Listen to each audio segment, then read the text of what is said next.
I sure hope it is too. Oh, hey look! They made it back as well! Huh, what a coincidence.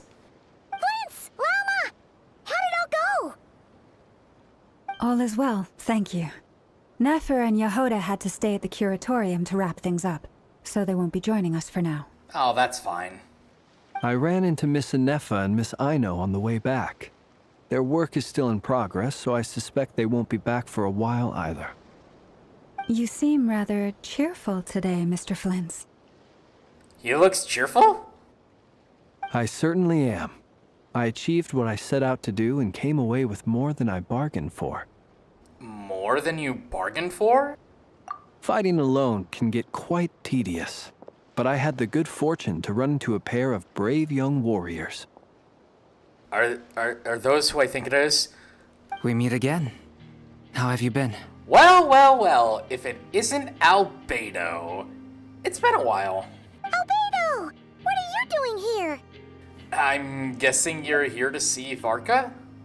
That would be a natural assumption to make. It's also the correct one. These two courageously lent me a hand while I was fighting the wild hunt. When they told me they were Sir Varka's colleagues, it all made sense. Wait, two? And given how people of outstanding talent tend to cross paths, it's no wonder you're already acquainted. So, who's your travel buddy, Albedo? Why don't you come and introduce yourself?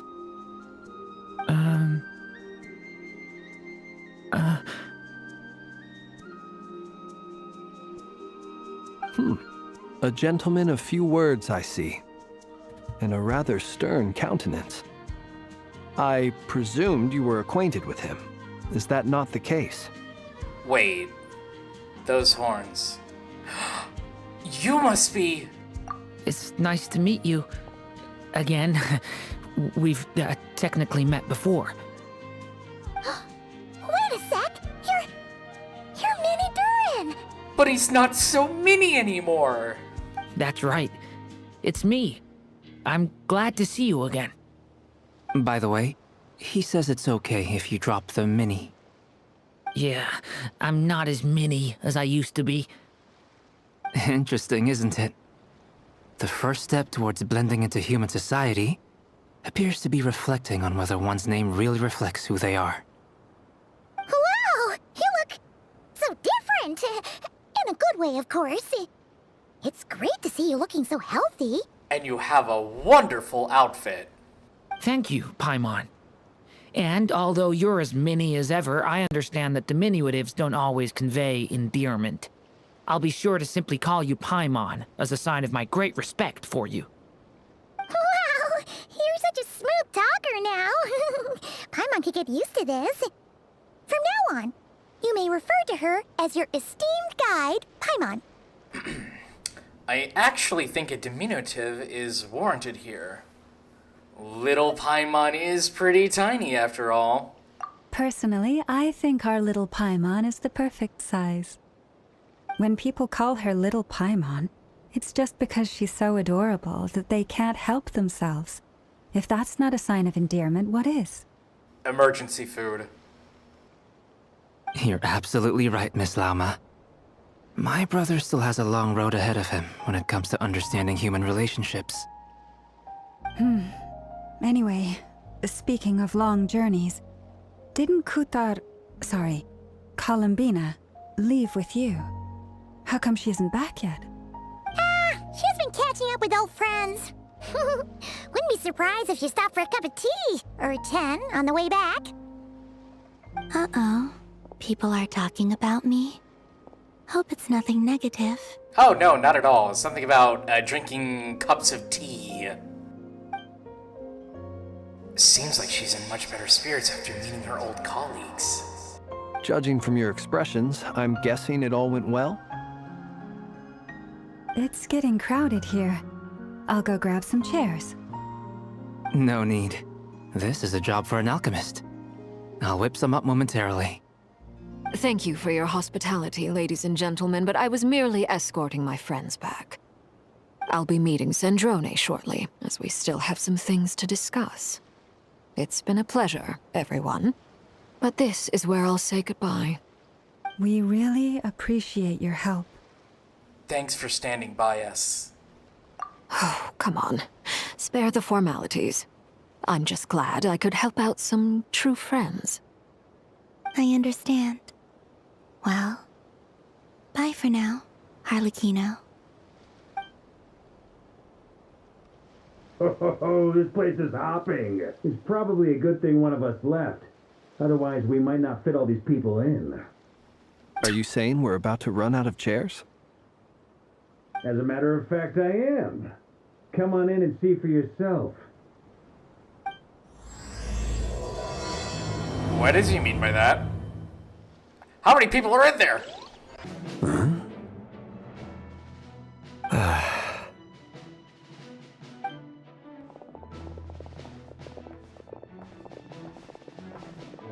I overheard your little chit-chat outside, by the way. With Miss Columbina's colleague gone, we should be back to the original crew plus the other colleagues I brought in.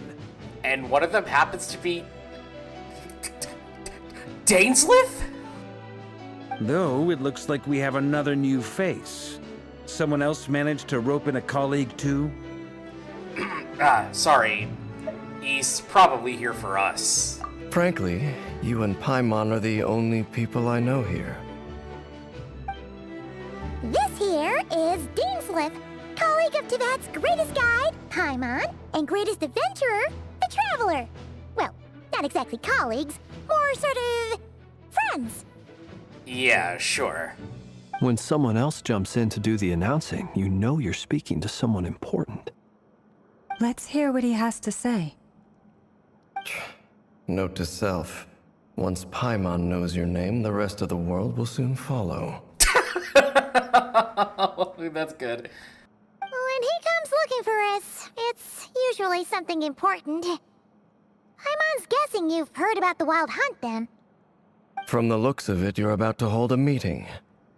If I were to say that the Wild Hunt is our mutual enemy, would that earn me a seat at the table? As the saying goes, the enemy of my enemy is my friend. Mr. Dainsleif, there's a seat with your name on it. Though, I can't promise the same for everyone else. Hey, Albedo, think you can rustle up a couple more chairs? After all this time apart, Grandmaster Varka's first order is to rustle up a couple more chairs. I've missed this. Such a weird order.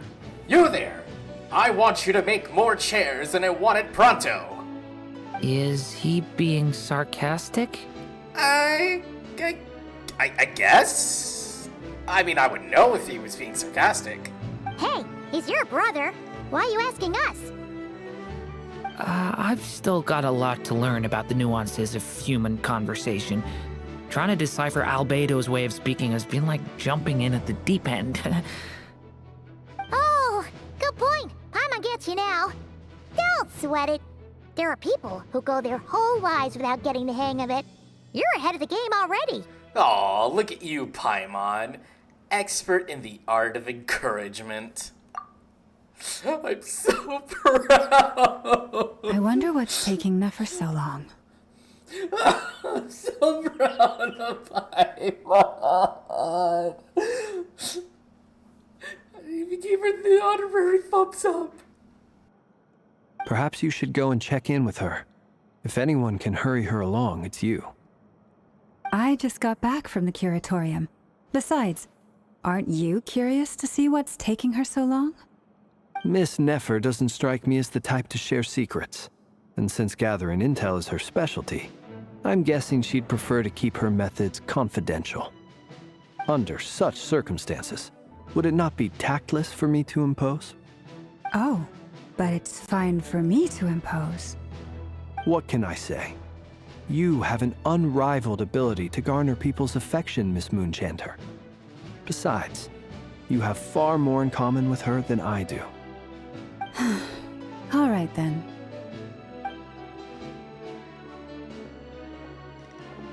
Impressive. She barely fought back at all. I admire your powers of persuasion, my friend. As I'm sure Miss Laumo will realize soon enough. The trick in life is to always pitch in with other people's responsibilities so that you can be selective with your own. Huh. That's quite a tactical way to approach it. Another trick is to simply hide in the background. Spoken like a true sage. Anyway, looks like we've got some time to kill before the meeting. Let's take a little breather, folks. And feel free to chat amongst yourselves. We'll get down to business once the other two arrive. Well, with that out of the way, welcome back to Genshin Impact's 6.1/Luna 2 update. I know we might have started a bit on the late side of things, but I decided to load up the game, and next thing you know, I made a little bit of an oopsie.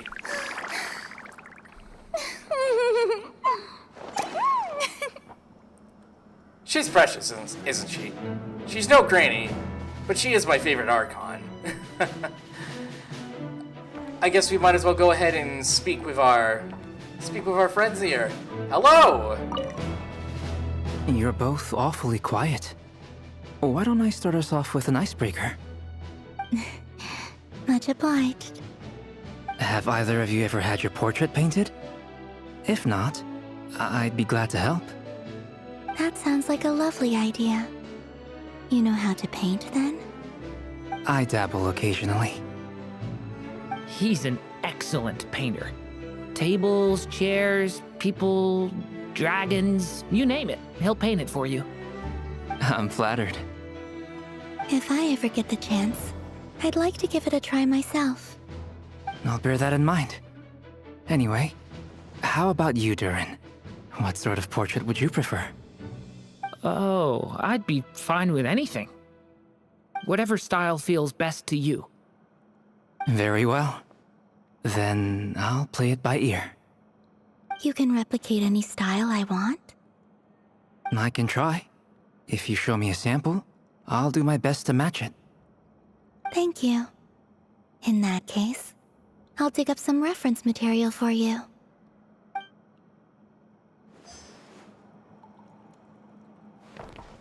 You know, just for hearing Durin for the first time, you know, in like human Durin form, and he just sounds way better than I expected. Oh, look at this. A conversation between manly men and a fairy. A fae, if you will. Truth be told, I can't remember the last time I was in a meeting with so many people. You're not alone there, my friend. The Lightkeepers also struggle to bring everyone together for a serious discussion. I don't doubt that. I've only ever met two Ratniki, one being you, and the other being that young guy, Itlua. I remember hearing something about a character named that, Itlua. Itlua is a good apple. I'll give him that. He's kind, honest, and regularly delivers supplies to my lighthouse. A true Ratnik to the core. In that sense, he puts me to shame. So you're what? A fake Ratnik? That's what it sounds like you're saying. But I get the feeling that's not quite what you meant. Awkward silence. Come on, why the awkward silence? Sorry. I'm not even gonna bother trying to hide it. You've known all along, haven't you, my friend?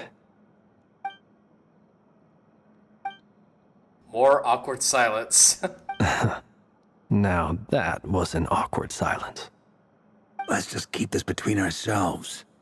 Probably best if Itlua doesn't know, huh? He probably won't know, but I do. That goes without saying. Gotta be careful what you share with youngsters, after all. Anyone else in the know? Let me guess.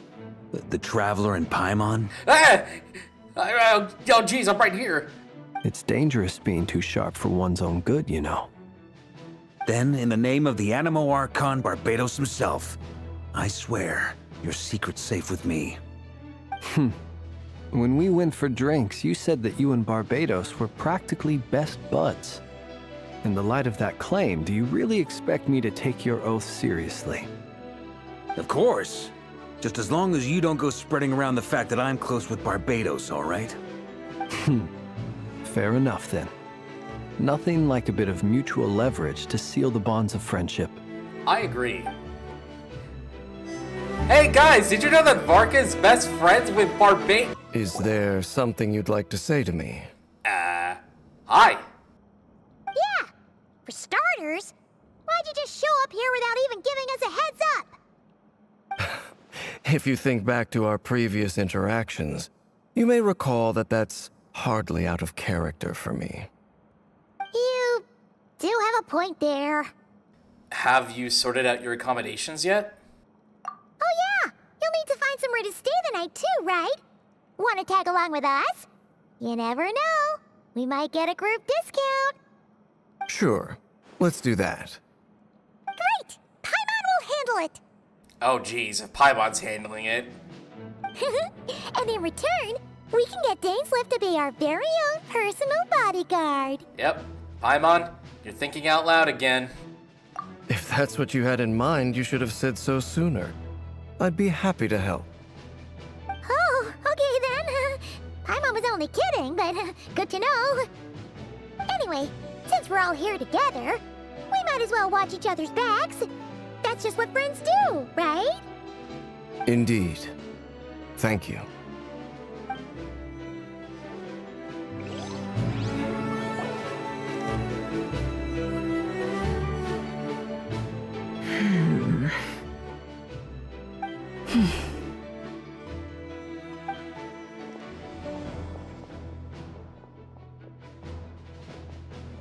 Ah, Miss Nefer. You made it after all. But what about Yehoda? I'm here to give you an update on how things are going on our end. Once this is over, I'll be heading straight back to continue my work. I left Yehoda back at the curatorium to watch over things while I'm gone. Huh. So much for just this once. Shh! Not so loud! We're on a roll here.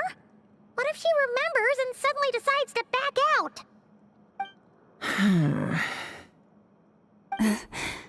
Did you say something, Mr. Varka? Huh? I didn't say anything. Right, Flint's? Must have been a frog.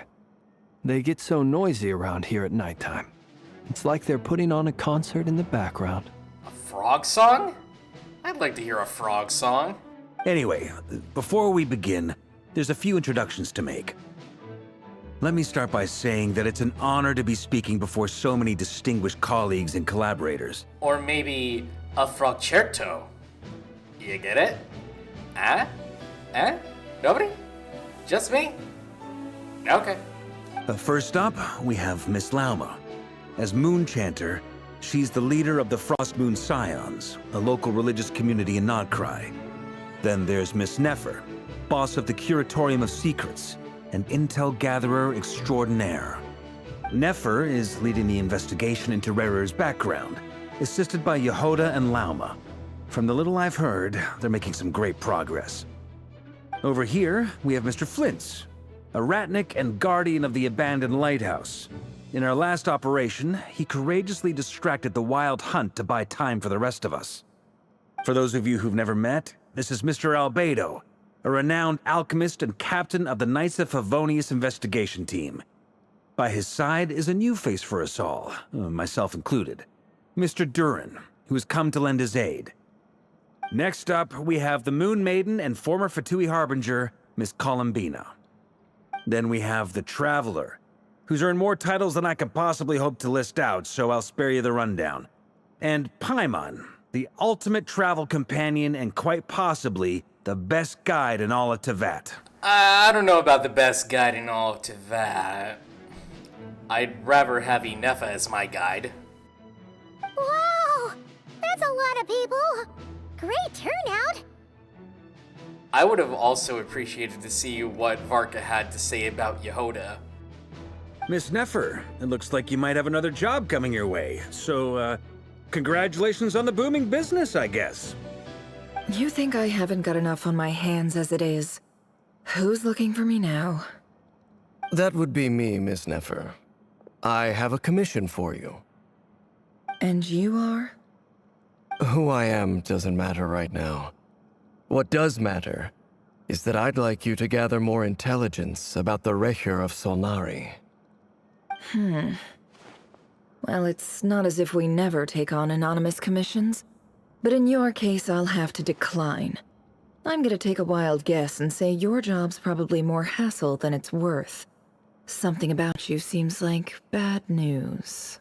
It just slowly zooms in on his face. It's my eyes, isn't it? Conrian, I assume. And what's with the mask? Are you trying to hide your identity? In any case, the fact that you're even still alive raises an awful lot of questions for me. My name is Dainsleif. And yes, I am from Conria. As I'm sure you're aware, the Rerir of Solnari's real name is Rerir. He was once an acquaintance of mine. Really? Then you must have been quite an influential figure yourself. You flatter me, but none of that matters anymore. My point was simply to clarify why I have asked Miss Nefer to investigate Rerir's background. So you're both from Conria, and it sounds like you used to be friends? What am I missing here? Surely you already know how he became one of the Five Sinners. I'll tell you everything I know. The history of Conria, the names and identities of the Five Sinners. I remember it all like it was yesterday. Oh yeah, it's time for some lore. My favorite kind of thing to learn about. I have never spoken openly of this before. But the truth was exactly as people say. The Five Sinners were each driven by their own desires, and it was by playing upon these that the Abyss tempted them to their fall, tearing Conria apart in the process. The visionary, Vedifenir, who wished to foretell the future. The wise, Haroptatir, who sought limitless knowledge. Gold, Rheindotter, who desired to create life. The foul, Surtologi, who pursued supreme strength.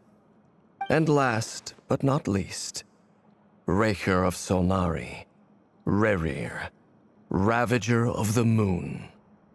Of the five, Rerir is the only one who remains a mystery to me. He never harbored grand ambitions. So what changed in the space of a single night? How did he come to fall like the others? See, this is what happens when you try to aura farm. Yeah, that's simply it. It's just purely aura farming. In other words, you're saying that his change came as a shock to you, and you have no idea what actually happened? That's right. You mentioned how the Abyss tempted them, which led to their fall. But what did that look like in practice? And what other context can you give me about the events of that time? The more detail you can give me, the better. Strangely, now that it comes to it, I hardly know where to begin. The fateful night took place during the era of the Eclipse Dynasty. One day, my elder brother, the visionary, Vedifenir, was summoned to the palace by the Vinster King, only for the king to gouge out his eyes and cast him into the dungeons. Ugh. When I came to hear of this, my fury knew no bounds. I gathered together every ally I thought I had, and together, we set a night to storm the palace and free Ved. Centuries on, the memories of that night still haunt me, like a never-ending nightmare. We broke through the palace gates, just like we had planned, each striking towards our separate targets. But then, I was betrayed. Even Vedifenir, the very person I had come to rescue, abandoned me and partook of the Abyss's power. So, it's personal after all. Then tell me, Mr. Dainsleif, what price are you willing to pay? You, of all people, must know that nothing comes for free. I cannot say what price would be worthy of such a commission. But know this. Rerir was not always a madman. Believe it or not, there was a time when he was just an ordinary man, working for the Conrian Intelligence Service. Uncovering the truth of Rerir's past is the only way to unravel this mystery. But before you decide if you will accept my commission, I will tell you more about him. Enough, I hope, to help you plan your next move. Sounds pretty good to me. Feels like we just flagged down a random passerby, only to discover he's actually a master strategist who has a score to settle with our enemy. Must be all that good karma I've been building. that kind of sounds conceited. Who knew having a Conrian friend would come in this handy? Can I borrow your halo? It could be useful in the lighthouse. Hey, enough with the wisecracks! Besides, isn't that lamp of yours bright enough already? Yeah, I mean, you could probably take Paimon's halo. Relax. It was meant to be a compliment. If that was a little over the top for your liking, I'll make sure to tone it down next time. I'll give your proposal some serious thought, Mr. Dainsleif. Let's speak in private once the meeting is over. Before that, there's a few things I'd like to share. Ah! I didn't realize that I was speaking, but okay, let's go with it.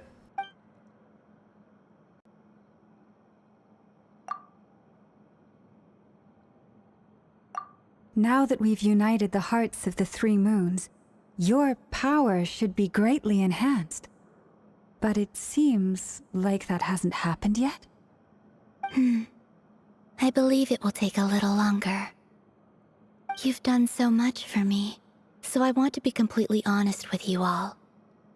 Even though I'm doing a lot better now, the truth is, my recovery will likely be an ongoing process. From the moment I was born, my power has been slowly ebbing away.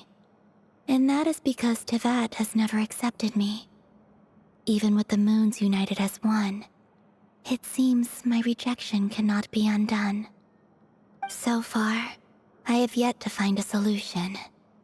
It may turn out to be a problem that will plague me until the day I finally leave this place behind.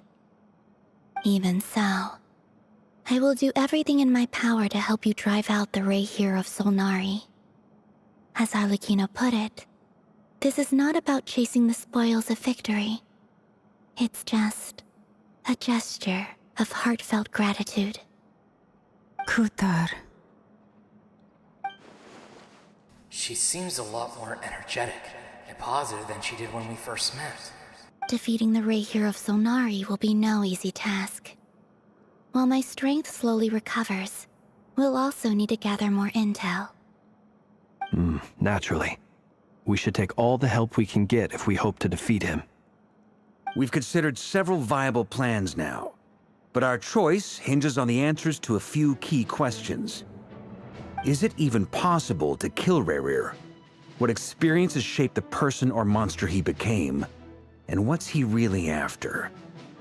Given Albedo's expertise in alchemy, I think we should leave him to try and answer the first of these questions. Understood.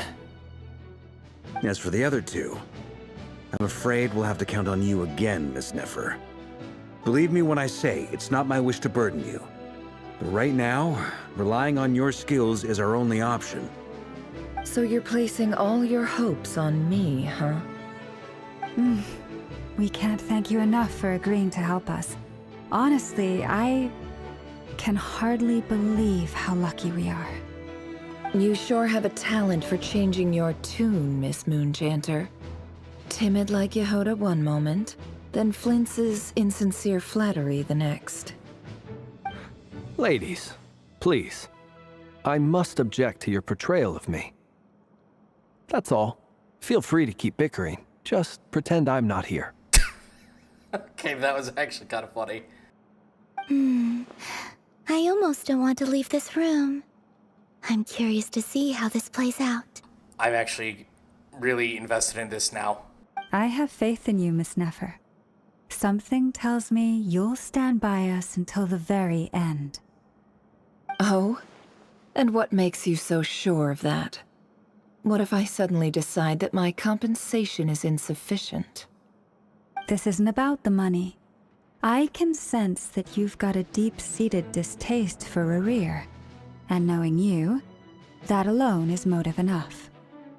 Look at them getting along so well. Like two peas in a pod. I agree, Grandmaster. And I'm the one they accuse of insincere flattery. There is no justice. Justice for Flins. Please. We need justice for our boy. Miss Lauma, you have to understand something. Unlike you, I don't actually enjoy having everyone's hopes on my shoulders. Is that right? Well, maybe the fact that I'm willing to put my hopes in other people says more about me than you. But the fact is, I also trust you. And that's because I know that you're someone we can count on.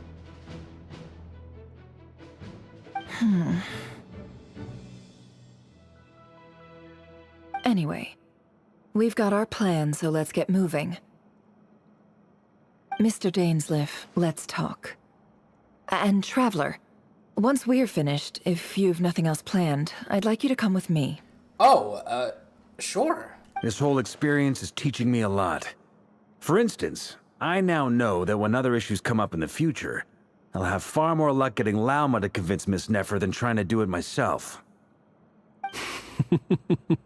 Hate to say it, friend, but that's one of the funniest things I've heard in a while. I'm gonna say the Flint and Varka dynamic is probably one of the funniest things.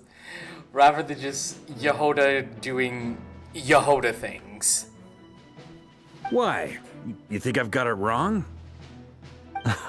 Quite the opposite. But what makes it so hilarious is how long it's taken you to realize.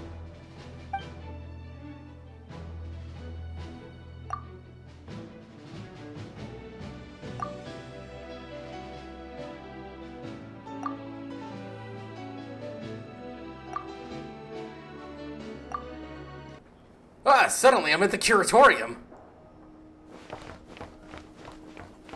Hello, Ashru. What's this message board about? I see. Wait a minute. Oh my god, that is great. So that's where it was. That's where it's from. Do I go in here? Open sesame!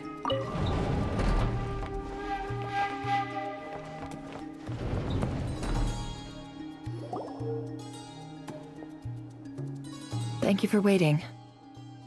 It's okay. We actually used the time to help Dainsleif get a room at the hotel. Yep, even though it wasn't shown at all. That's very considerate of you. Now, I trust you share my curiosity about Rerir's past, and you seem fairly familiar with Mr. Dainsleif already. That's right. We've known each other for quite some time now. We spoke at some length after the meeting. He was the one who suggested I should invite you to join this operation. He feels confident that these secrets will be safe with you. Dane has a lot of faith in us, that's for sure. Thanks for your trust too, Nefer. Likewise. I appreciate that you got right on board without interrogating me about why I invited you. It shows that you trust me to explain everything in due course. That's because we know what you're capable of. We appreciate you too, Nefer. You might have been forced to help in the beginning, but this time, it was your choice. That's one way to put it. Another is this, that once a decision's been made, it's set in stone. After that, my only goal is to see it through. Alright, so here's how it is. I'm going to access Rerir's thoughts again using my confidential method. Now, I'm sure you've seen things like this before on your travels, so you're surely well aware of how dangerous it can be. Oh, I know about things like this. I really do. Not a great experience the last time I did it. In fact, I don't even remember the last time I did it. The reason I've gathered you all here is to ensure my safety during the proceedings. I plan for us to enter the fragment of his consciousness together, and once inside, I will focus on searching for information. Whoa. All of us are going in there? Think of this as a diving expedition into someone's brain. If I'm the diver, you are my safety equipment, tasked with keeping me alive while I'm under the surface. Once the ceremony begins, we will all be spying on privileged information. But in the interests of safety, you must remain absolutely silent at all times. We will discuss our observations after the ceremony has concluded. Alright, and Paimon, that means no yapping from you. Lastly, any individuals of a weaker constitution are advised not to partake in the ceremony. In any case, Paimon has her own job to do, which requires staying in the room but not joining the ceremony. Nefer conspicuously left out of the details of her confidential method.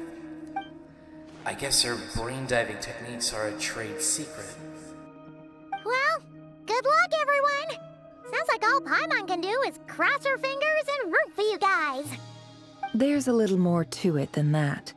I was being serious when I said you have a job to do. While the rest of us are inside Rerir's mind, it's imperative that we have a team member on the outside. In the event that something goes wrong, you will be our first responder. I don't anticipate any issues, but the extra level of safety will be greatly appreciated. I second that. This is a dangerous operation here, and you're our whole rescue team. That's pretty much the most important job in the crew. So, Paimon's like the lifeguard? Yeah, that makes sense. All right, got it. I'm not sure how well this is going to go with Paimon as the lifeguard. Good. Please, take a seat. We'll get started momentarily.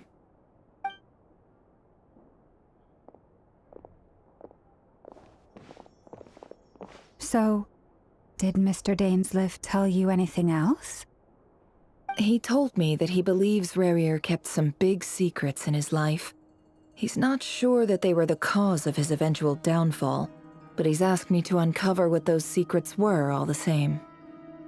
But surely you're not planning to go through with this, no matter the cost. If you think that, you'd be overestimating me. I'm a businesswoman, not a mercenary. But I do have my own professional reasons for taking this job. You think I'd turn down the opportunity to get a first-hand glimpse into Conrian history? No chance. Well, as long as you don't let morbid curiosity get in the way of safety concerns, we're good. We'll do whatever we can to help you. I second this, by the way. You're such a killjoy. These two are definitely a ship. I ship Nefer Lauma. Would it be Laufer? Yeah, Laufer. Because it kind of sounds like loafer.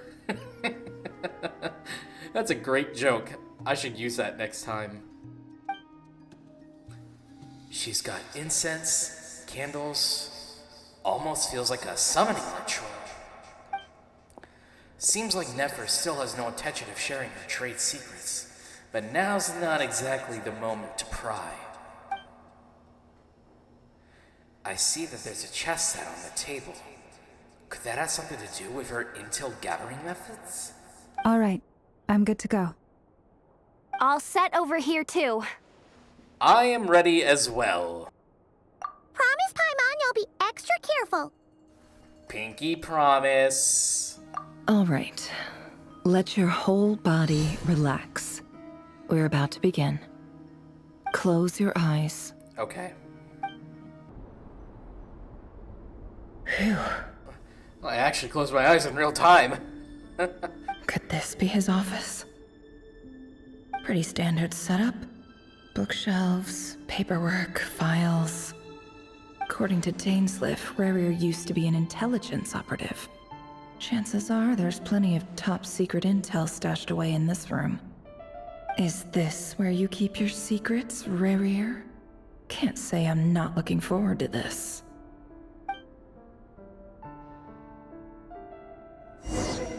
I guess we'll go ahead and start off by... Okay, sit at the office table. I sit. Today's files are in. Time to wade through them, just like usual. Male, 51. Occupation, cook. Confirmed Crimson Moon descendant. Has maintained frequent contact with other descendants over the past year. Poses a threat to the dynasty. Neutralized on... Oh god, it's for censor.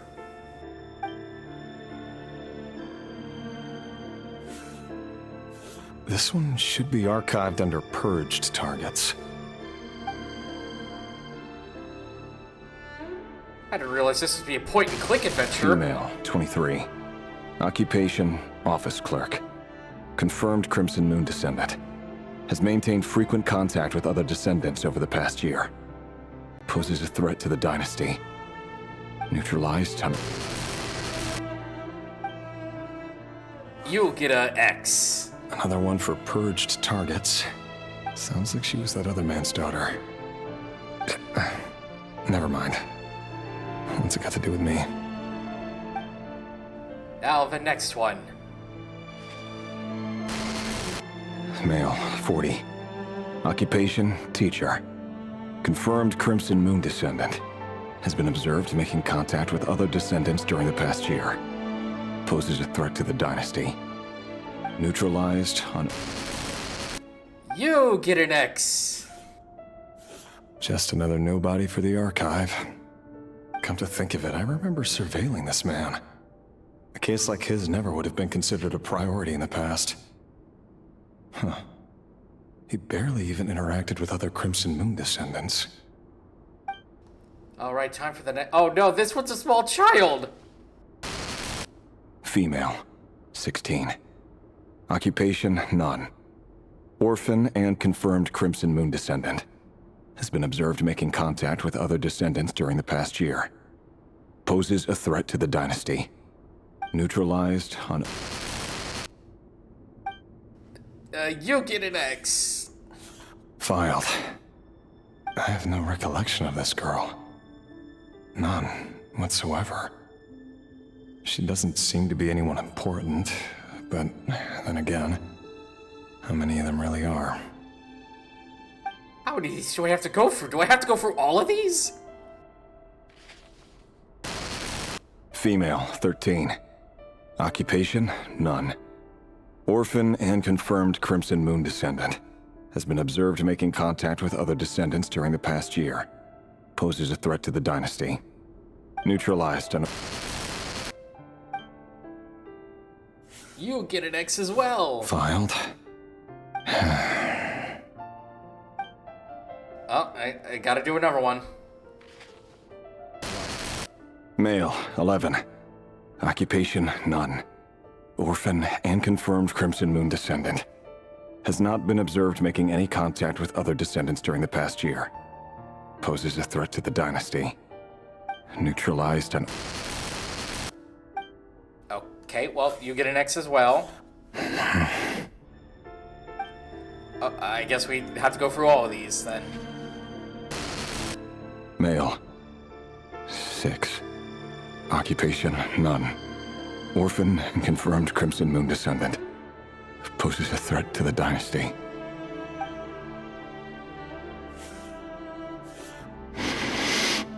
That just seems wrong. It's funny, isn't it?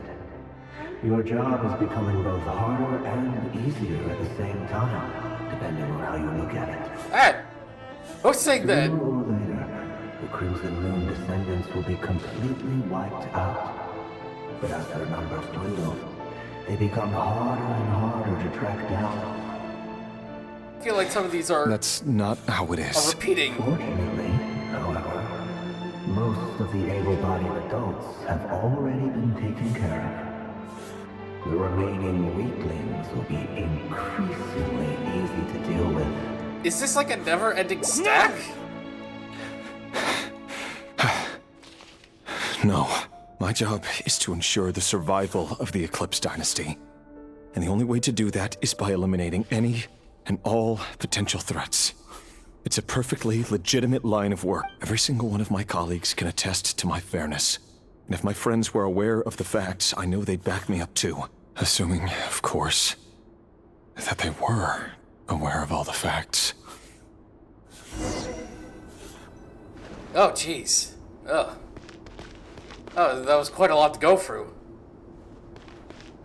Where am I going? Is this a door? Okay, that is a door. It didn't look like a door at first, but it was indeed a door. Mr. Vedifalnir, it's been quite some time since we last met. Rerir, I trust you're here because you have something important to discuss. Forgive me. I wasn't tuning out, it's just, I noticed you didn't even phrase that as a question. As if you knew I was coming. Tell me, does someone in your position ever feel the need to ask questions at all? It is indeed within my power to foresee certain things. Things like your arrival. I was just thinking. It won't be long before I'll be inviting both you and Dane to my wedding. That isn't a lie, but nor is it a fact as such. It's a wish, isn't it? No fooling a prophet, is there?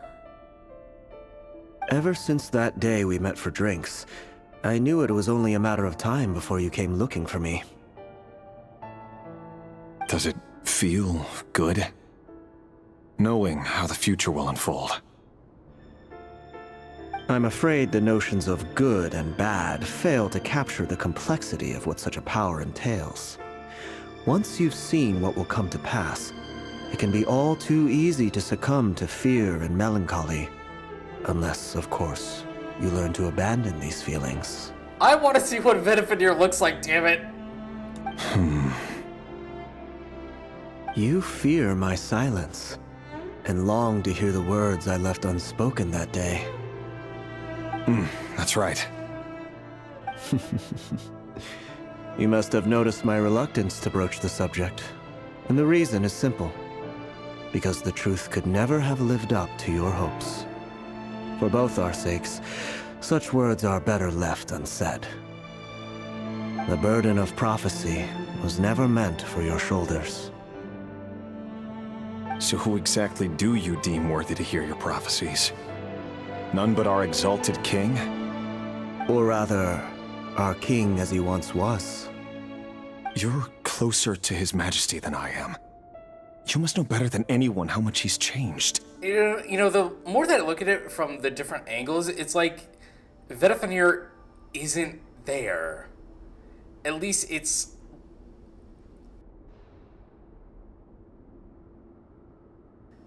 I think you get the idea. You say that as though it is to my benefit. Yet precisely because of that, I dare not speak rashly. A king can turn out to be the most virtuous of rulers, or a tyrant more terrible than the most vicious of dragons. It's like the way that it's angled perfectly just cuts him out of the entire thing. It's like he's not even there. Like he is there, but he's not there because we can't see him. You are so wise and far-sighted, yet still you would have me live in fear of the unknown? You make a fair point. Especially given my silence alone was all it took to send you spiraling downwards. Very well then. Let me offer you some advice. And I say this not as a prophet or a visionary, but simply as the brother of your friend. For many reasons, there is very little chance of your marriage ending in happiness. If happiness is what you seek, you should find another fiancé.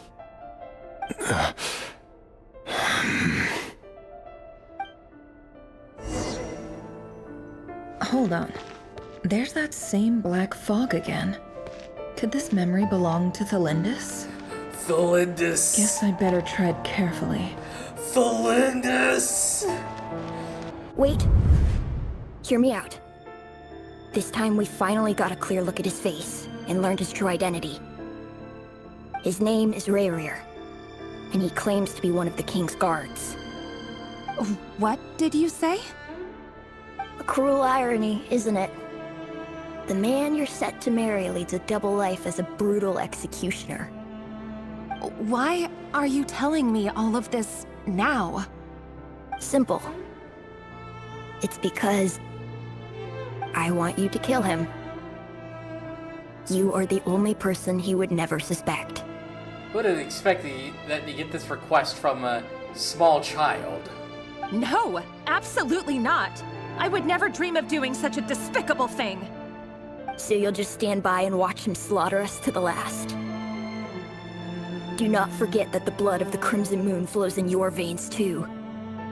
The blood of the Crimson Moon? What does that matter now? The dynasty has long been dead and gone. You think that alone is reason enough for me to throw away everything I have? Why wouldn't it be? You two were once a child of the Crimson Moon, just like me. Don't tell me you've never felt so much as a flicker of fury for the way we were trampled into the dust. As long as you promise to abandon this pipe dream of restoring your dynasty, I can try to persuade him. Or have him persuade the Vinster King. Persuade the Vinster King?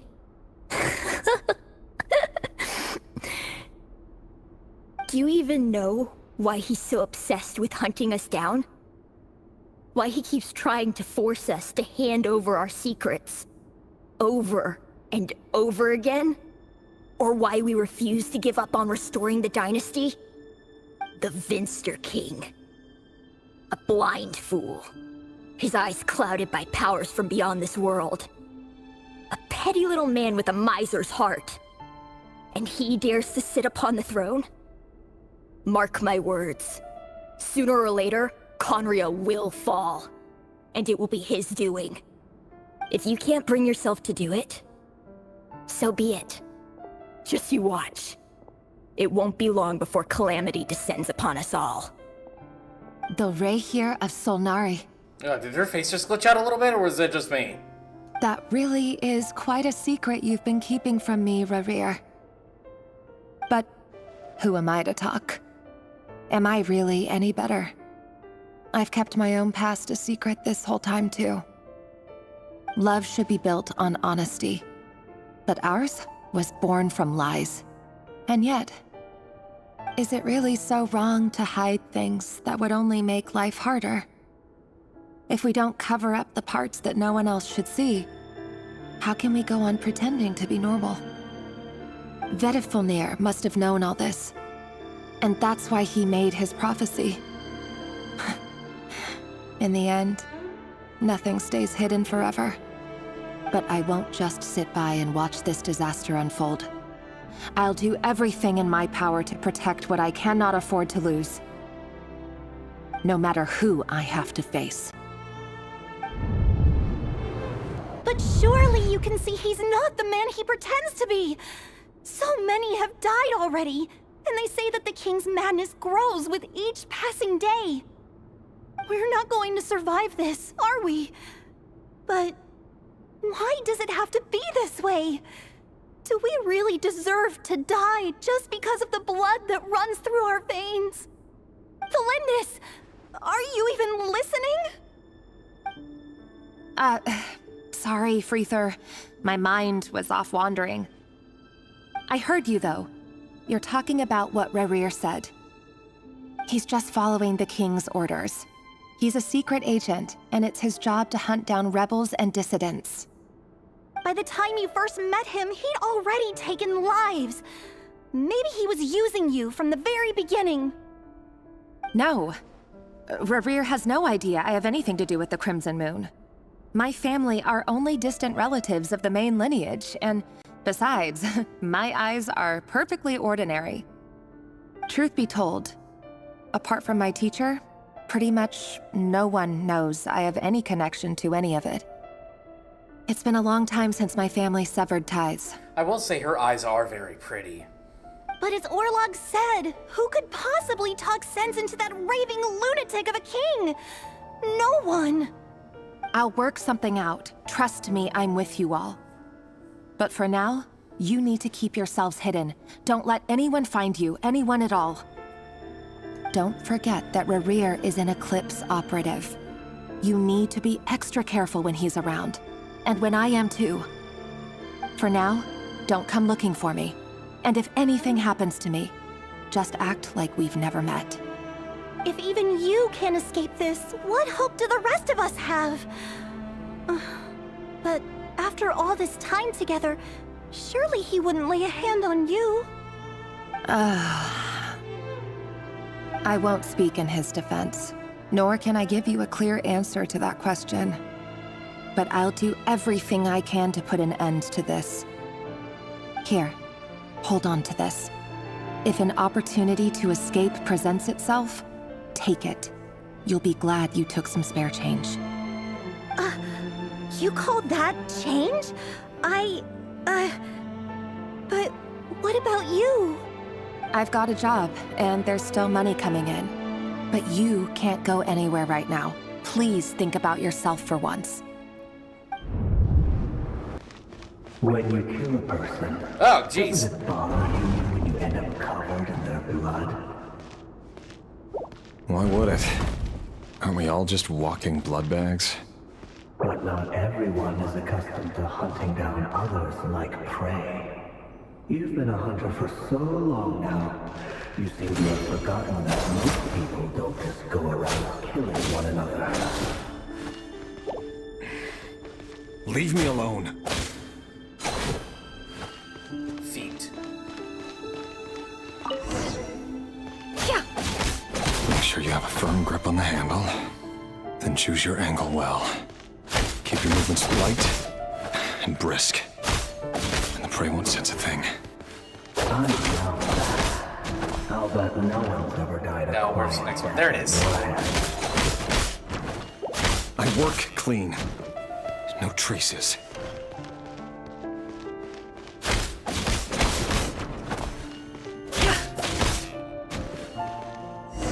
That doesn't make it open above board, though. The king just happens to need you right now. Someday he doesn't.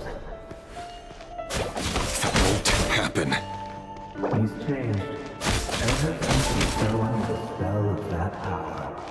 In the beginning, he only had you take out a handful of the guilty. But now... The ones I dealt with have always been guilty.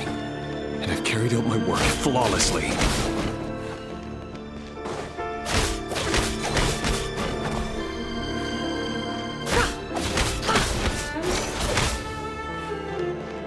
Man, if there's one thing that it only may need to take advice from Nefer, because she's got the kicks. You know why somebody was it because she didn't trust you? Or something else? Oh god! First it was just trading, and now it's... Oh god! Valindis, do you still remember Orlog? Orlog. The boy who was pretending to sell flowers. You spoke for quite a while, didn't you? Yes, we did. What about him? He was arrested 2 days ago. Chances are he's already dead. He... I just don't get it! After everything he's done, why do you still stand by him? Or does it mean nothing to you that people keep dying? No, that's not... Just hear me out. I need to go now, Thalindis. They're looking for us. You take care too. If you ever need a place to hide, come find us. Author Thalindis. Over the course of this week, the research object was subjected to interference for a total of 47 hours for experimental purposes. The results are as follows. All subjects of observation that were sent inside have now... The situation within is proving more problematic than anticipated. No progress whatsoever. What now? Won't you give me even a glimmer of hope? Things are getting worse by the day. I have to find a way or we'll all be in danger. But I... If all this research comes to nothing, what then? Sooner or later, it'll be my neck on the line. But could he really bring himself to kill me? I mean, he probably could. He probably won't, but he could. No. Surely he wouldn't have the heart. Today's files are in. Time to wade through them just like usual. No, I don't get tired of it. It's my job. And not only am I lucky to have it, I'm good at it too.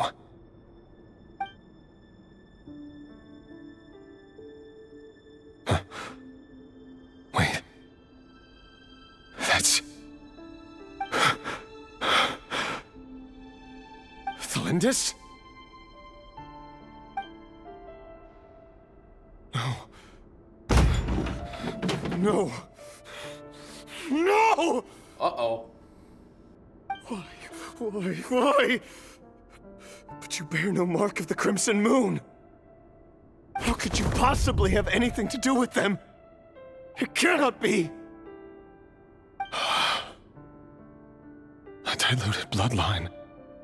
Carefully concealed. I see it now. You've been living in the shadows just like me. What a fool I've been. Numbing myself with talk of justice. Even imagining my friends would back me up. But in the end,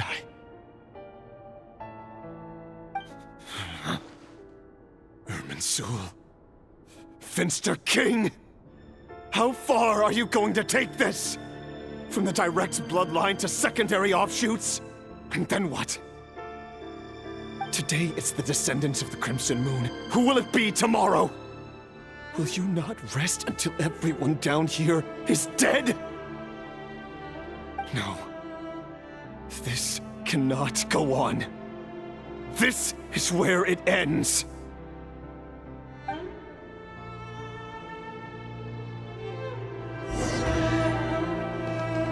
Oh, a treasure chest. You're really letting me go? I am. As long as you can guarantee that no one will find you. Don't worry, I'll be extra careful. No one will know I was here. But what about you?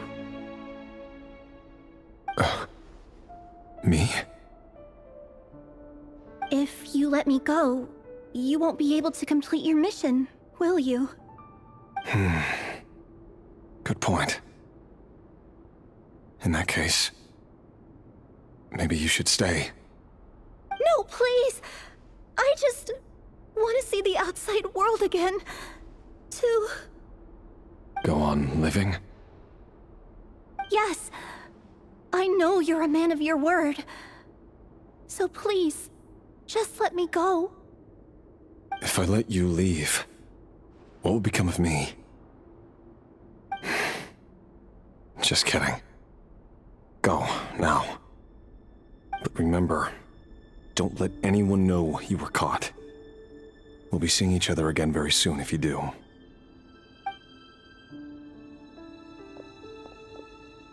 Even shadows in the dark must live by a code. But you can't save everyone. You've been whispering in my ear for days now, Vedifilnir. What are you trying to do? Break me down? Wait, so that was Vedifilnir the whole time? I only say this because you long for an answer to your problems. Let her go, Rerir, or you risk losing everything. I will not abandon Thalindis. Then you'll need a little more vigilance and a lot more power. The world is changing, Rerir. Keep your eyes peeled for your moment of opportunity. That voice used to be so unclear, but now I know exactly whose it is. It's Vedifilnir. He won't tell me how to actually resolve any of this, but he keeps trying to manipulate me like a puppet. What's his game here? Tell me then, what will this moment of opportunity look like? And no answer. He's like a ghost. Always disturbing me when I'm on edge, but never answering when I need him most. So, the Eclipse Dynasty was purging, well, massacring the descendants of the Crimson Moon. And it seems like it was all connected to the Vinster King's research. The King's obsession with abyssal power left the future of Conria hanging in the balance. No wonder every aspect of Rerir's life was so unstable. And it looks like this Thelindis, Rerir's would-be fiancée, herself belonged to a sub-branch of the Crimson Moon Dynasty's descendants. It almost defies belief that a couple like them could hide the truth from each other for so long. If the Vinster King hadn't intervened in such a drastic way, they might have gone on deceiving each other for the rest of their lives. And why does Vedderfanir, Dainslif's older brother, keep talking in Rerir's head? This guy kept more secrets than I ever imagined. The human mind is like a vast desert of shifting sands. When you follow the flow of someone's memories, you only ever see the parts they're willing to let surface. Time for something a bit more creative. We've been inside Rerir's mind this whole time, building up a picture of his psyche. There's already enough clues on the board to start reading between the lines and mapping out the rest. Now, we can finally begin to put the pieces together. Sure, it'll only be a reconstruction, part simulation, part reasoning, but it's usually pretty accurate. Once we've built up a cognitive profile, we just need to cross-check the logic behind his actions. And then we'll be able to take a sneak peek at whatever it is that Rerir has really been hiding.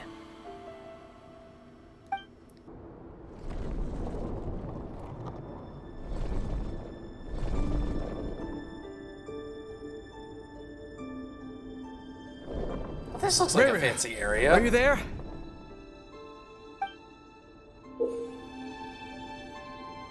Moving pieces consumes action points. When all your action points are used up, be returned to the previous save point. Piece moves square to forward with marking, and the corresponding number of action points. The square will also become the latest save point.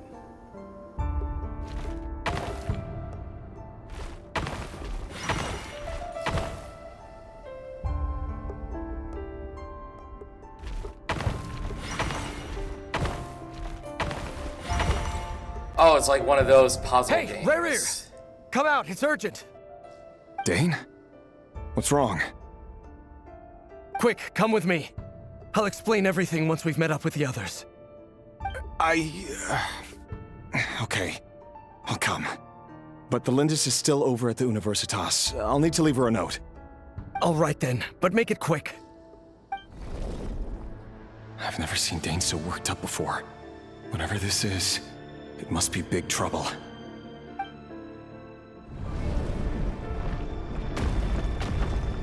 Are those dash pads? Those look like dash pads.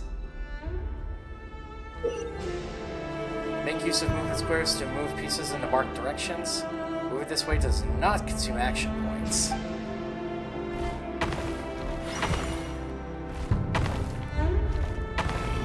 Whee!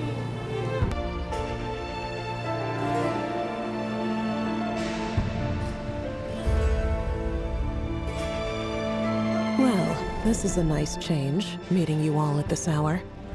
When men and women of ambition can speak face to face in broad daylight, I say that's a big step forward for our dear Conria. Don't be ridiculous. We do not fear the day.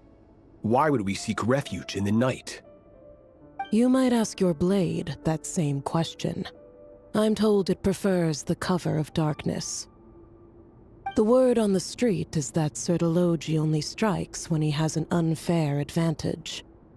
But that is patently false. I see you're missing an arm and a leg. Surely only a fair fight could explain that. If this is your way of offering me replacement limbs, believe me, I'll take them. Oh, we can certainly discuss that. With bioalchemy, anything is possible. Assuming I have your full support in my research. Lunatic. Roptatir, what brings you here? Why, Dainsleif, of course. He invited me. That's the most posh voice that I would have imagined for Heroptatir. It's actually kind of funny. Please, cast aside your apprehensions, Miss Rhine-daughter. Whatever the rumors may say, I am but a humble servant of the king, and I can assure you he affords me no greater convenience than he does you. Well, the Universitas Magistrorum won't stop fawning over you. So at least some of the rumors must be true.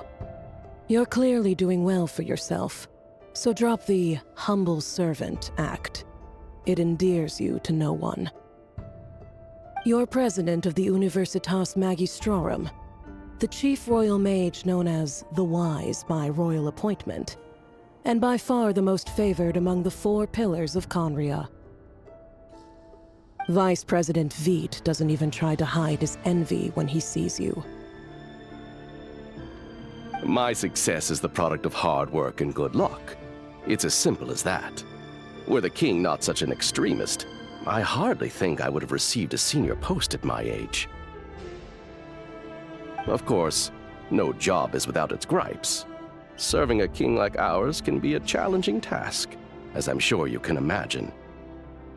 And as for Efterveit, in missing out on the presidency, he's dodged a mountain of stress. Like everything else in life, it comes with pros and cons. You're all here. I apologize for the short notice, but it was an emergency.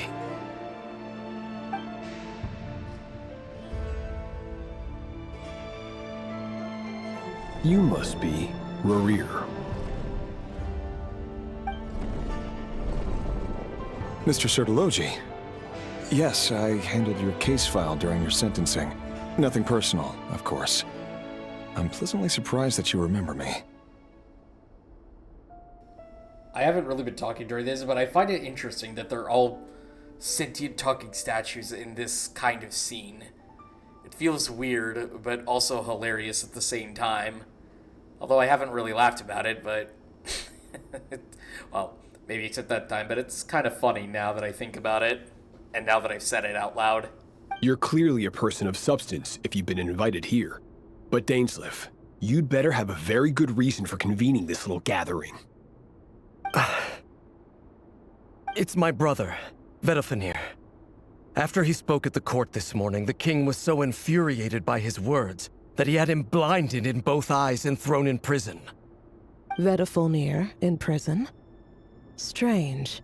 I thought the king trusted him and Heroptatir more than anyone else in the world. Does this mean the king's circle of trust just got even smaller? It has nothing to do with trust. It's about what the king wants, which is as clear as day to anyone paying attention. I simply appease him, because it's in the best interests of the Universitas Magistrorum. And also because you're slimy. Vedalfenir, perhaps less so.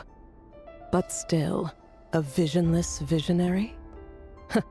It rather inclines me to think that qualifications are not what get you ahead in Conria. Do you honestly think this is an important discussion to be having right now? Dane, what are you planning to do? Rescue Vedalfenir, I assume. Correct.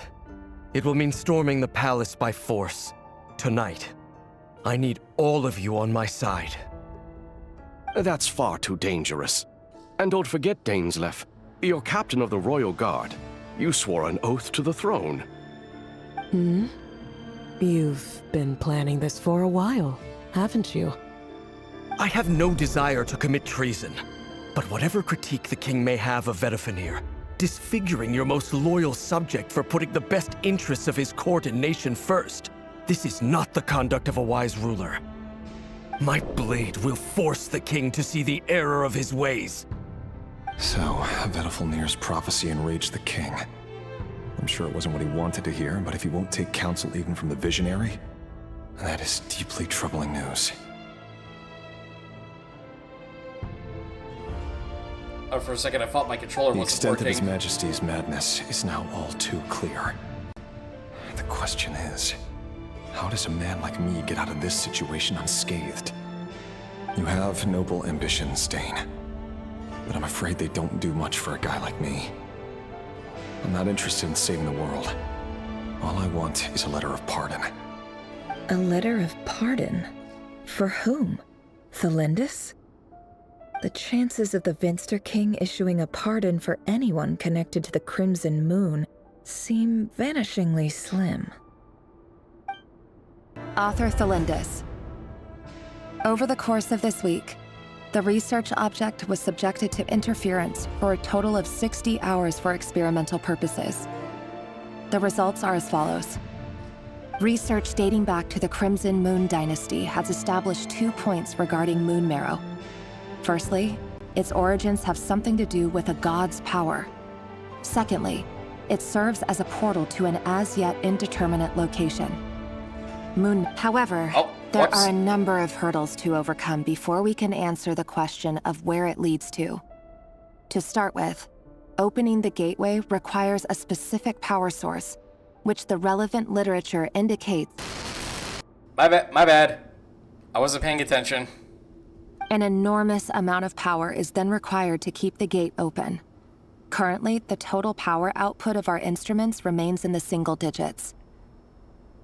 To make matters worse, I am now the only staff member remaining in the Moon Marrow Lab. The Universitas Magistrorum recently decided to move most of its personnel into abyssal energy research, which has stymied all Crimson Moon-related projects. This is not a wise move. I have always maintained that placing all our hopes in a single source of power is risky, especially one as poorly understood as this.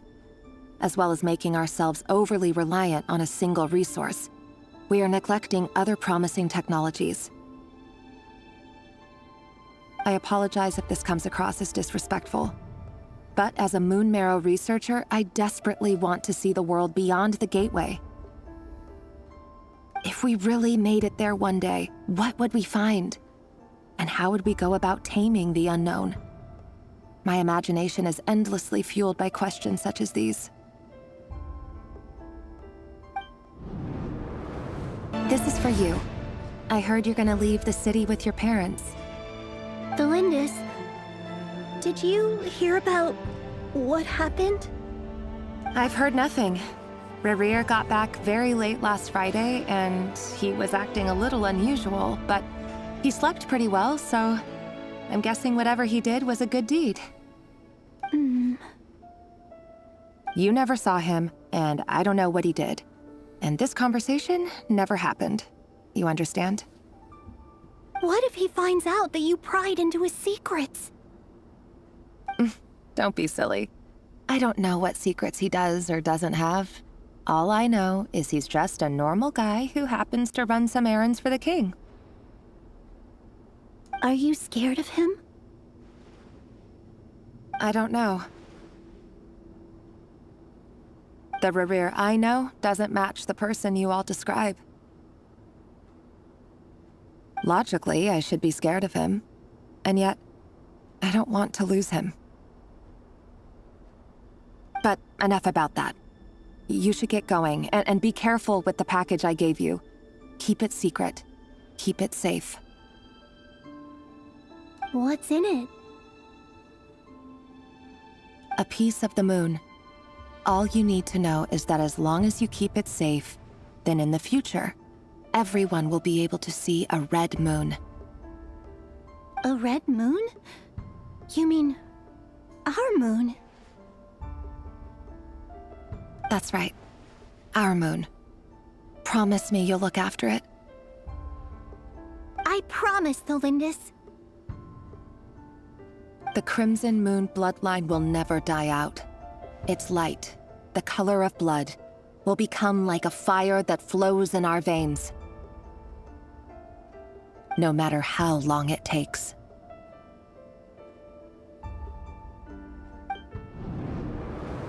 Hurry, everyone, and stick to the plan. Sir Dainsleif, what are you? Is this treason? You know what happens to those who betray the throne. Please, don't do this!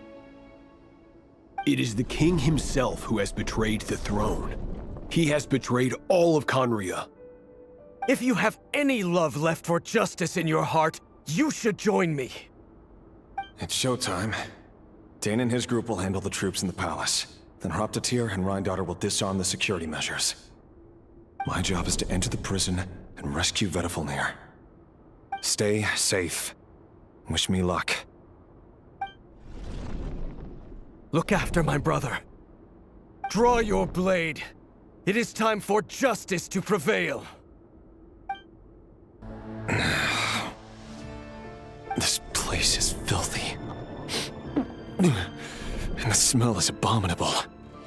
Clearly, the king doesn't allow his prisoners a single shred of dignity. This is dire. Found you. Hello, Mr. Vedifalnir. Ah, it's you. Surprised? Oh, wait. I guess surprise isn't an emotion that prophets feel very often.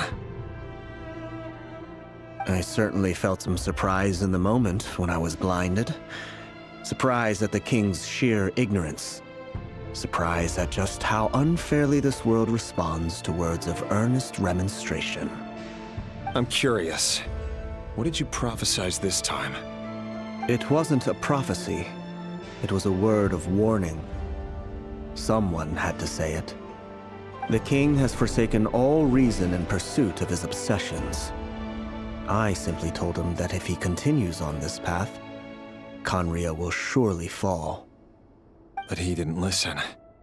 Worse still, he stabbed you in both eyes and locked you away. Dane asked for my help. The court is in complete chaos now, but I'm sure you predicted that. Everything is transpiring as I foresaw, yet I am powerless to change it. Fate is an immutable force. I can but lament as the inevitable unfolds. I do wonder whether giving a man the power to see the future does nothing more for him than slowly crush his spirit. Forgive my curtness, Vedifalnir, but the king did not suddenly turn on you today. His suspicions have been brewing for a long time. You can't have wisdom beyond the reach of your fellow man without attracting his fear and suspicion. There are things the king does not want to see. So, he doesn't want you having visions of them either. He blinded you because he thought this would make the visions stop. He wasn't entirely wrong. I did indeed lose my power to see the future. Right up until... Until what? Just now. I believe I saw something new. Well, tonight could go a lot of different ways.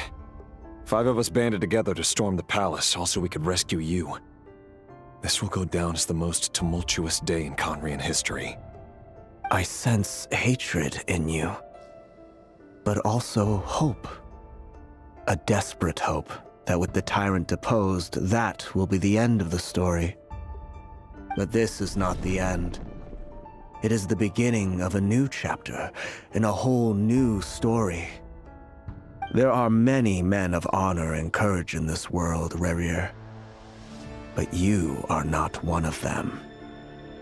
You're not here for justice, are you? You're here for yourself.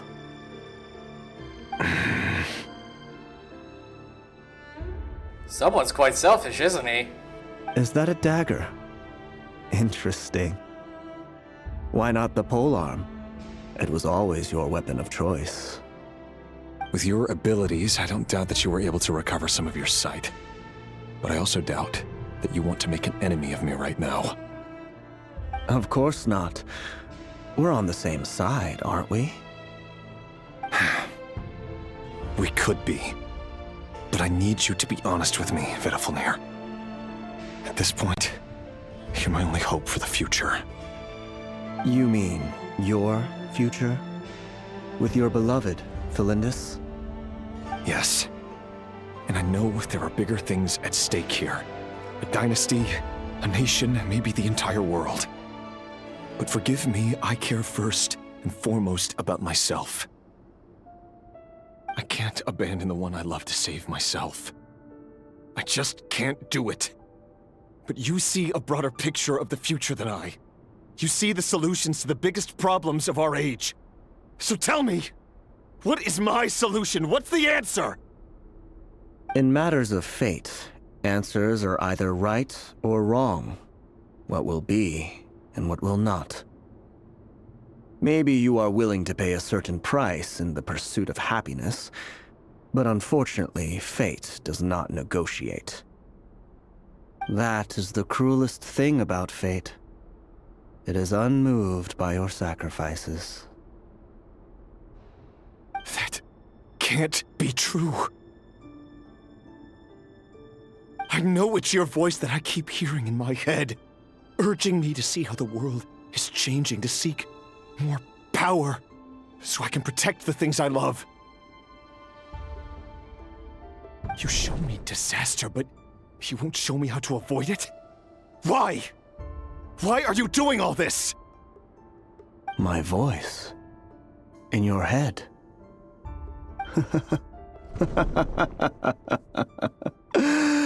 So, you hear it too? The voice that steals your mind, gains your trust, and drives you crazy. It turns out that we are not so different, you and I. Vedifalnir just broke into the strangest smile I've ever seen in my life, as if he'd discovered some monumental secret. But then he suddenly switched to looking extremely weary. Very well then.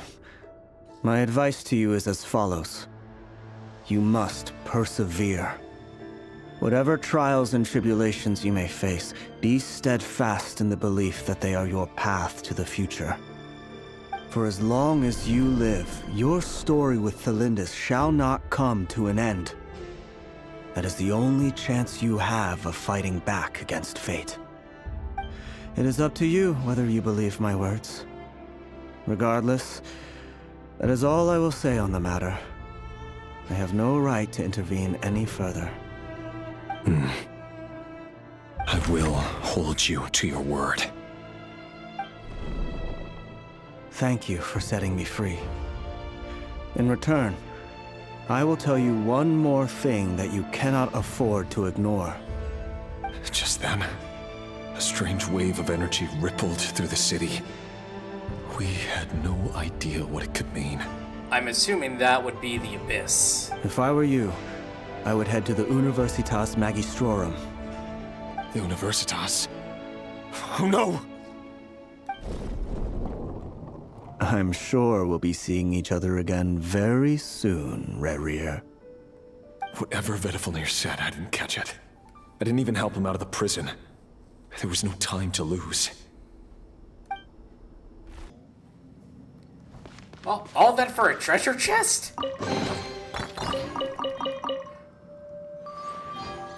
Alright then. Oh gosh. Monsters? Is this what my daughter's doing? Universitas Magistrorum. Out of my way!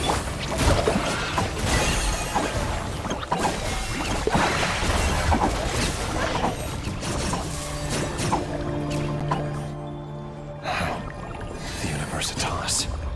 That reminds me of a rumor I once heard.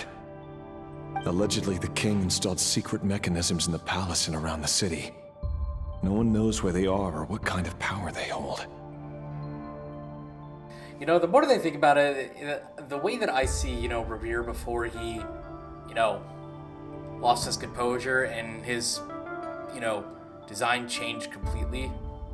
Before the fall of Conria, I say after, it looks pretty hot. But if they were ever going to activate, it would probably be on a night like tonight. Help! Help! Hold on! Don't let them anywhere near you! Save me! I can't! Ah! That sounded like an explosion. So, the rumor is true? The king really went through with it? What other means does the king have at his disposal? They must run on power from the Abyss. And given it's a major center of Abyss research, anyone over at the Universitas will be in grave danger. I have to hurry! And hurry he shall. Well, I'm probably not going to be getting there in a hurry with Yao Yao, but just defeat the monsters, that's it. Go, my queen! Praise! Receive my blessing. You Grace! It all adds up.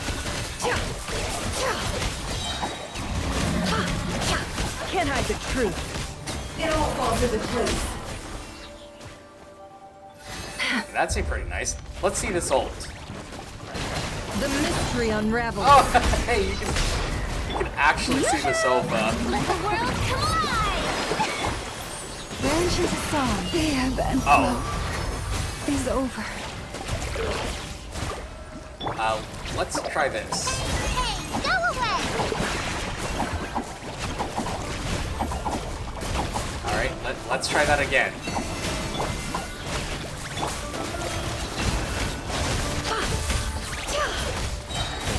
No more lies.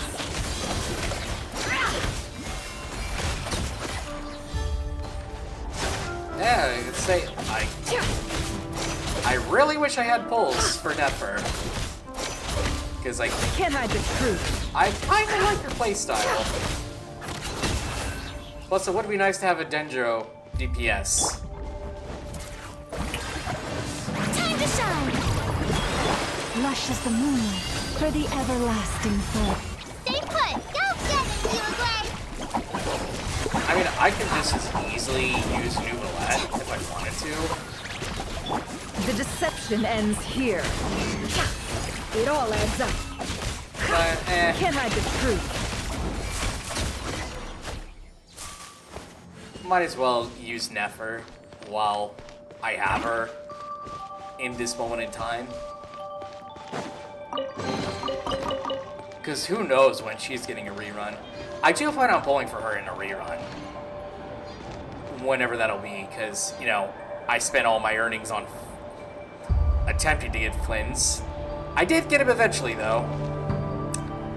But at what cost? At what cost, indeed? Monsters at the Universitas Magistrorum? Why now?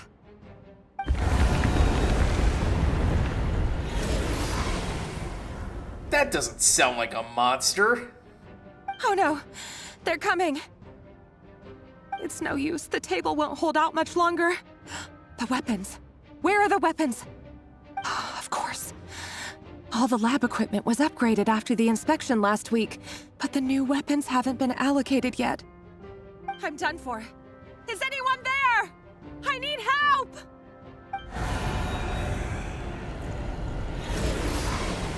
See, okay, now that sounds like a monster. Ah! Stay back! Please stay back! Please!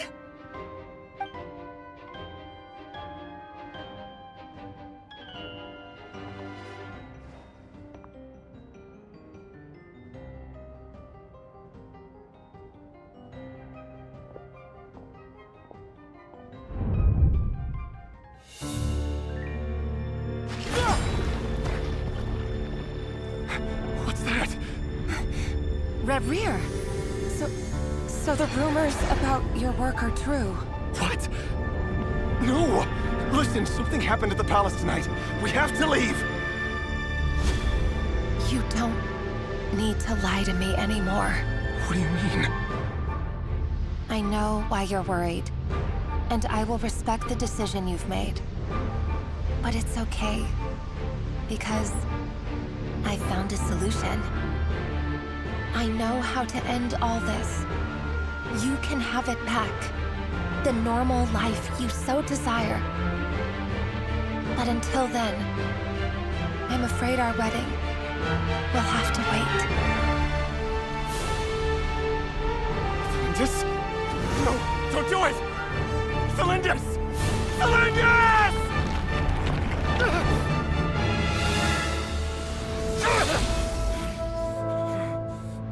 I told you, Rerir. Let her go. You will find someone better. I won't do it! I have to save her! By what means exactly? A lowly pawn. You lack the power and the strength of will. Do you know a way? Tell me! Come to the palace. Join us.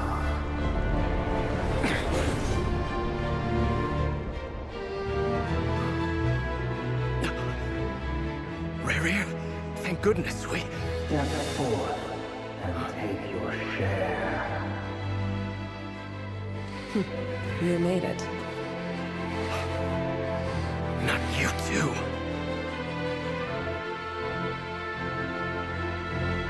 Hatred or grief, despair, desire. We all have our own.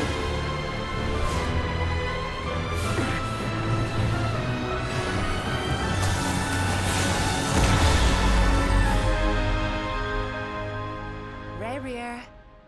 Rerir. Thlindis? Were you daydreaming?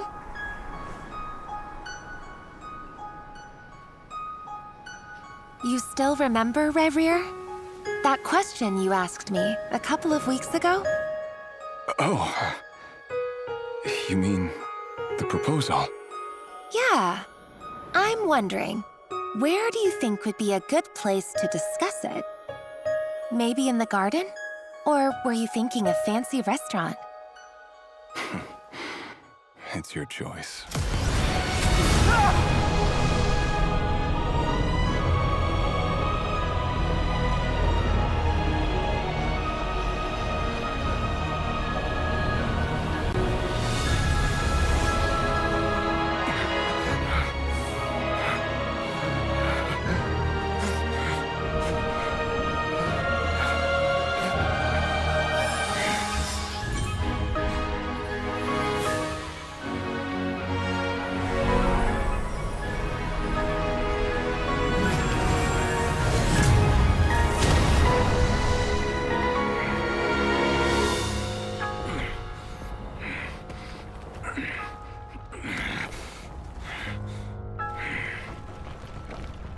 I will find you.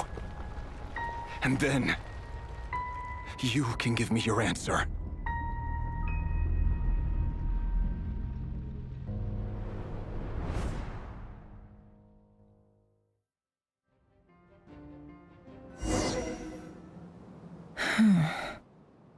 Wow. That was intense. So that's how the Raker of Solnari was born. A monster created by circumstance is a monster all the same.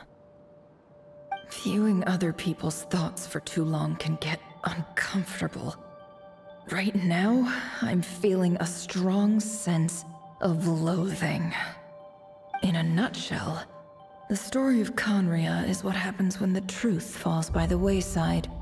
Everyone tells little white lies, and before long, you have a huge pack of lies that destroys everything. Whew. Time to get back. His past is filled with sorrow, but the tale of any fallen civilization is one of endless tragedy. Cruel as it may be, that was Conria's fate.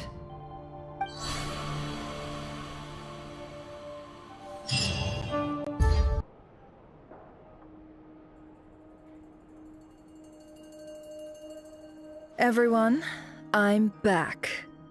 Can I get a standing ovation? Woo! Yeah! Woo! That's our boss girl. Never! How are you holding up? Feeling okay? She's fine. Boss is a pro. Yes, I'm fine. You will have seen the events of Rerir's life through my thoughts. It's now clear that he is just a regular nobody, driven by personal tragedy, as he said himself. I mostly agree. There's only so much we can know about him from his memories alone, but they did give us a clear glimpse into his life in Conria. However, I would not consider Rerir to be a nobody. He was deeply involved in the events of that era. Yet, when the catastrophe of a generation strikes, nobody is safe. Sounds to me like you're speaking in riddles again. Is this you urging me not to abandon the people of Nod-Krai in their hour of need? That's not what I meant. Although I do hope you choose to remain a part of the plan. Without you, the mission ahead will be all but impossible. Then try to remember that I respond better to the carrot than the stick. And I don't appreciate being bossed around. Now, as for you, Missy, you were excellent. You stuck to the rules of the ceremony and kept your mouth shut the entire time. Bravo. Cool. So, can you fill me in on the deets now? Most of what I saw went right over my head. Classic Yehoda. Patience. You'll hear the whole story, don't you worry. But let's meet up with the others first. It will save me narrating it twice. Yehoda? Yes, boss. Let me get that door for ya. That's more like it.